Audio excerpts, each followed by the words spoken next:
Bro, I was really trying to use the mic, but for some reason the settings just aren't working, like the input, output. Anyways, that's not gonna stop me from making this video. Hey y'all, welcome back to my channel.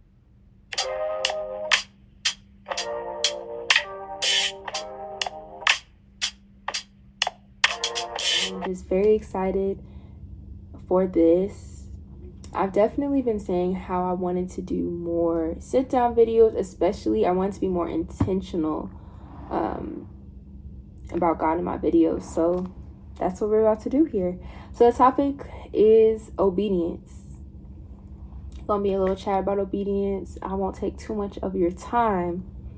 And yeah, let's just hop into it. So I'm going to be reading James chapter 4, and I'm really focusing on the last few scriptures of that chapter, which are verses 13 through 17.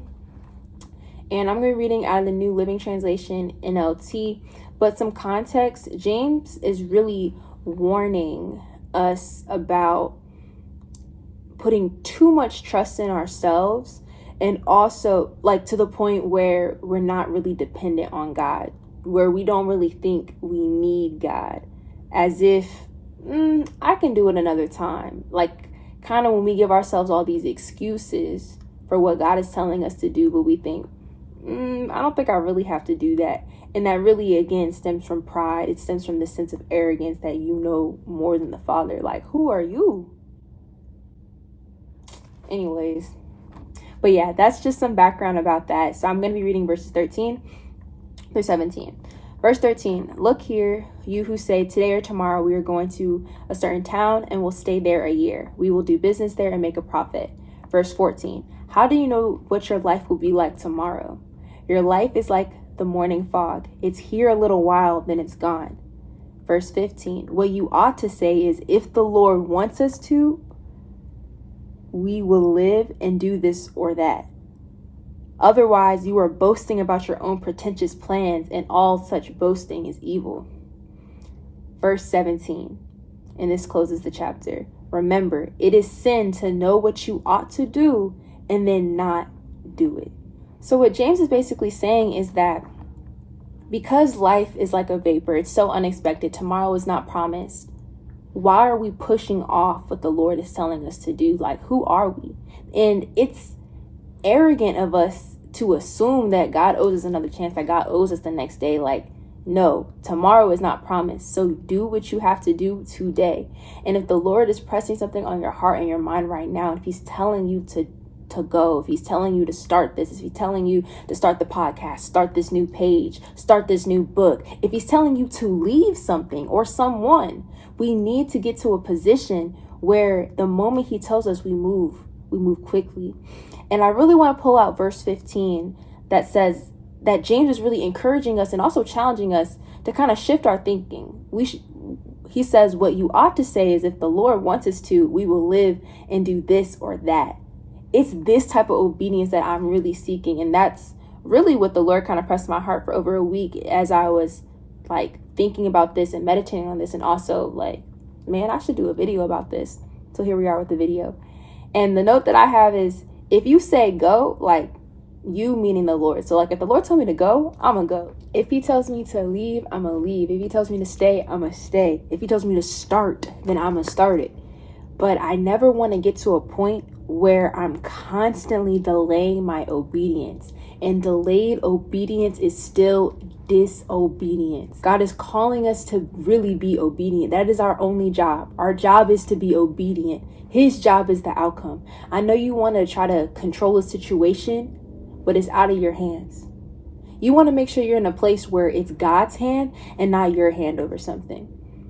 But that could be a video for another time, like deciphering and knowing when to discern like what's just a good thing and what is truly a God thing.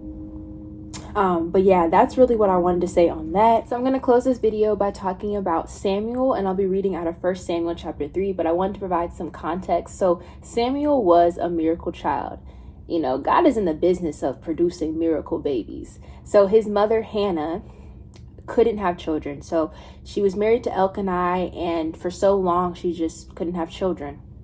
However, Elkanah's other wife could have kids, and she would taunt her, and it would just be terrible. Hannah would always just feel just so defeated, honestly. But there was a time where she cried and she pleaded and prayed to the Lord, and the Lord heard her tears, he heard her prayers, and he blessed her with her son. Now, because she felt that the Lord had blessed her with this son, she named him Samuel, and she said that her child will go back to the Lord. So after he got to a certain age, Hannah and Elkanah, they sent their son Samuel to live with Eli the priest, and he was supposed to kind of teach him, and that was their way of giving their son back to the Lord. So this is where we are presently. So Samuel is living with Eli the priest. I'm going to start at verse 4. Suddenly the Lord called out, "Samuel." "Yes," Samuel replied. "What is it?" He got up and ran to Eli. "Here I am. Did you call me?" "I didn't call you," Eli replied. "Go back to bed." So he did. Then the Lord called out again, "Samuel." Again, Samuel got up and went to Eli. "Here I am. Did you call me?" "I didn't call you, my son." Eli said, "Go back to bed." Verse 7. Samuel did not yet know the Lord because he had never had a message from the Lord before. So the Lord called a third time, and once more Samuel got up and went to Eli. "Here I am. Did you call me?" Then Eli realized it was the Lord who was calling the boy. So he said to Samuel, "Go and lie down again. And if someone calls again, say, 'Speak, Lord, your servant is listening.'" So Samuel went back to bed.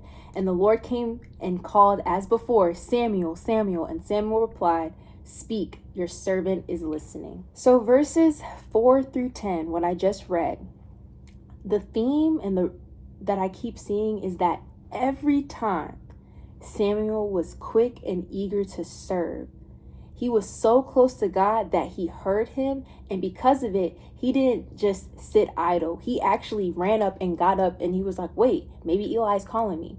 And then when he finally realized that it was the Lord, he said, "Here I am. Here, I'm your servant. I'm ready. Let's go." This is that type of obedience where as soon as the Lord calls him, he answers. The Lord calls all of us. Now, some of us, myself included, we might look at the caller ID, see that it's the Lord like calling us. So we can tell like, okay, the Lord is definitely telling me to do something. I'm going to press the side button so I don't really hear it. And we kind of distance ourselves. So we're like, maybe if I turn down that voice, it won't really happen. Or we just blatantly decline the call. And then of course it seems like it's no caller ID. Like, I'm not really recognize this. So those are for people who haven't really spent a lot of time with the Lord. So they don't really know what is the Lord and what's not. So sometimes we might think it's not the Lord, but it really is, and vice versa. But the reason why I wanted to end on this is just to show that we should all be eager and ready to get up and go back to the Lord to say that, "Here I am, your servant is listening."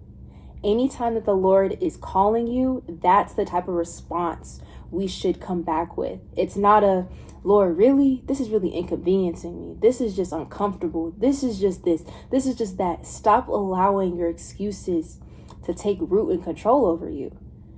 We got to get to a point where we stop entertaining these excuses. Now, again, it's easier said than done. I'm not going to sit here and act like it's so easy to be obedient to the Lord. While it can be a challenge at first, it's not impossible. So this concludes my video about obedience. Thank you all so much for listening and for watching. I pray that this not only convicts you, but it also encourages you. Y'all, I am not a prophet, but I do want to say that this next season, like, no more delayed obedience. This is the season of obedience. And I promise you, the Lord is surely about to blow your mind. That's all I got to say on that. And yeah, I'll see y'all soon. Bye. Oh, duh. Know that the Lord loves you oh so much. Like, I love you. I love you, my good sister, my good brother. But God loves you even more.